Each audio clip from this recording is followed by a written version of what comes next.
अडावत police स्टेशनतर्फे इफ्तार पार्टीचे आयोजन संपन्न। अडावत तालुका चोपडा, दिनांक मार्च 20 रोजी सायंकाळी 6 वाजता। रमजान महिन्यात मुस्लिम बांधव उपवास हे करत असतात। उपवास सोडण्यासाठी रोजा इफ्तारचे आयोजन केले जाते। त्या अनुषंगाने आज अडावत पोलीस स्टेशन येथे सालाबादप्रमाणे याही वर्षी इफ्तार पार्टीचे आयोजन करण्यात आले होते। यावेळी अडावत परिसरातील हिंदू मुस्लिम बांधव मोठ्या संख्येने या इफ्तार पार्टीला उपस्थित होते।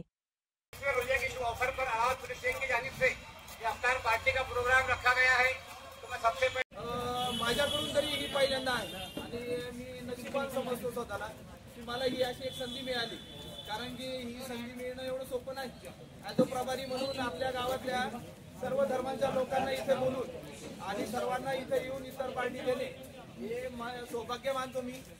सगळ्यात महत्त्वाचं म्हणजे मी हे जे काही उपवास ठेवले जातात त्याबद्दल मी थोडी माहिती घेतली होती आणि त्यानंतर असं कळलं की आपले जे गरीब लोक आहेत त्यांना ज्यांना खायला भेटत नाही, पाणी प्यायला भेटत नाही, त्यांची काय त्रास आहे मनामध्ये, या गोष्टीमध्ये जशी जाणीव करते की जे दिवसभर पाणी पित नाही, जेवत नाही, त्याच्या पोटाला जशी कळकळ लागते, याचा एक चांगला अनुभव यावा त्यासाठी हा उपवास धरला जातो।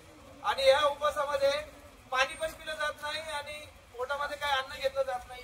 या गोष्टीने आपल्याला कमीत कमी ती तरी जाणीव होते की गरीब लोकांना किती त्रास होतो आणि त्या त्रासाला लक्ष ठेवून आपण त्या गरीब लोकांची सेवा करावी, ही याला भावना निर्माण व्हावी, त्यासाठी उपवास ठेवले जातात असं मला माहिती मिळालेली आहे। थोडी बरोबर आहे ना? आणि ही खूपच चांगली आहे, मला खूप आवडलं। ज्याची जाणीव होते आपल्याला की काय असतं, अन्न काय आहे, पाणी काय आहे, हे ना देव आपल्याला एक महिना काय होईना त्याची जाणीव करून देतं आणि त्याच्यावरून आपल्याला आपली भावना निर्माण होते।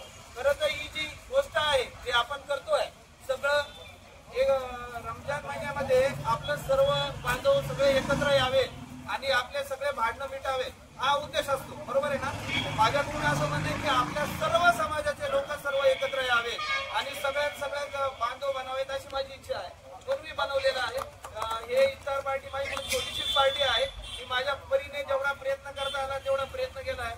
आणि सगळ्यात महत्वाचं म्हणजे तुम्ही एवढं बहुसंख्य लोक इथे आले नाही का, आले कारण की आमंत्रण दिलं ते मोठं नसतं, तुम्ही आमंत्रणाला किती मान देतात, ते आमंत्रणामध्ये तुम्ही इथं आले माझ्या शब्दाला किती मान देतात, त्याच्यासाठी इथे आलात ना हे मला मोठेपणा वाटतो। मला तुम्ही जे प्रेम मला दाखवलेलं आहे, मी इतर पार्टीला आले आहे त्याचा मी ऋणी आहे।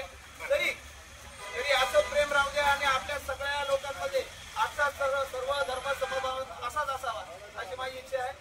धन्यवाद।